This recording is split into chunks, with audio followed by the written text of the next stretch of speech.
I was 10 years old when my grandmother came to live with us. It happened about 6 months after my granddad died.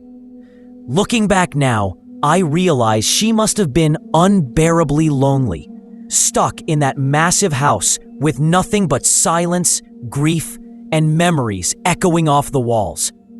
Mom wasn't thrilled about the idea. She protested a lot. But eventually, my parents agreed to let Grandma move in. I didn't complain once. Grandma was loud. She was funny. She laughed with her whole body. She always smelled like lavender soap and boiled sweets, and she had an endless supply of them tucked into her cardigan pockets.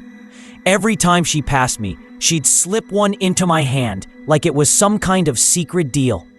She defended me when I got in trouble, took my side every single time. But the thing I loved most about Grandma were her stories.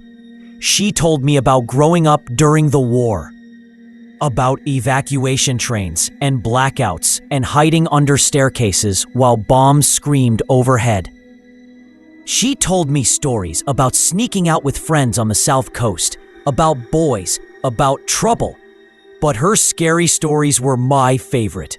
She told me she'd messed around with the occult as a teenager, Ouija boards, tarot cards, fortune-telling. She said some doors don't close once you open them, even if you stop believing. Most of those stories faded with time. All except one, the story about the shower and Mr. Longfingers. She told me about him one night when I asked why she never took showers. Grandma loved baths. She'd light candles, burn incense, and soak for hours until the water went cold. It drove my mom insane. When I asked why she preferred baths so much, her mood changed instantly. "That's the only place I can relax," she said. "The only place that's safe." She shuffled closer to my bed, her voice dropping. "People like me, people who are more sensitive, we can't risk showers." "Why not?" I asked. She didn't answer right away. She stared out the window, watching my reflection in the glass. "It's only dangerous if you close your eyes," she finally said. "Longer than 10 seconds. My stomach tightened. "Why?" "Do you know that game where someone turns around and the others sneak up on them when they're not looking?" I nodded. "That's what it's like in the shower," she said softly. "That's what it's like with Mr. Longfingers." My skin crawled. "Who's that?" She sighed like she'd already said too much. "No one knows for sure," she whispered. "Some think he's drawn to heat, to steam, to the smell of skin. Others think he slips into our world through the fog itself." I swallowed. "Why hasn't anyone warned people?" Her blue eyes locked onto mine. "Because the ones who've seen him don't get the chance." She leaned closer. "If you ever feel like something's watching you, if you ever hear tapping on the glass." I held my breath. "Promise me you'll never open your—" I didn't sleep that night, or most nights after that. I dreamed of fingers crawling across walls, of eyes watching me through steam, of hands reaching for me while I couldn't see. Showers became torture. I'd stand under the water, shampoo burning my eyes, counting in my head. 5 seconds, 6, 7.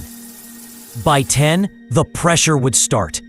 Not like someone watching me, but like something waiting. I'd rinse as fast as possible, heart pounding, terrified to shut my eyes again. And before I did, I'd always check the fogged glass, just to make sure I was alone. Mom noticed.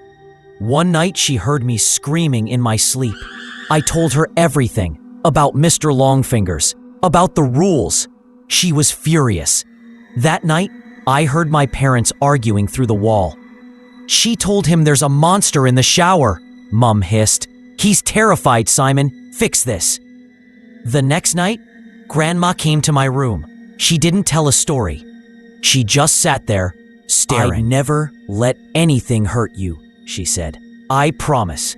Then she smiled and said she'd take care of it. I found her a week later. I woke up to the sound of the shower running. I ran. The door wasn't locked. Steam poured out. Grandma was lying on the shower floor. Her eyes were wide open. Her fingers scraped across the glass. Dad said it was a heart attack, but I knew better.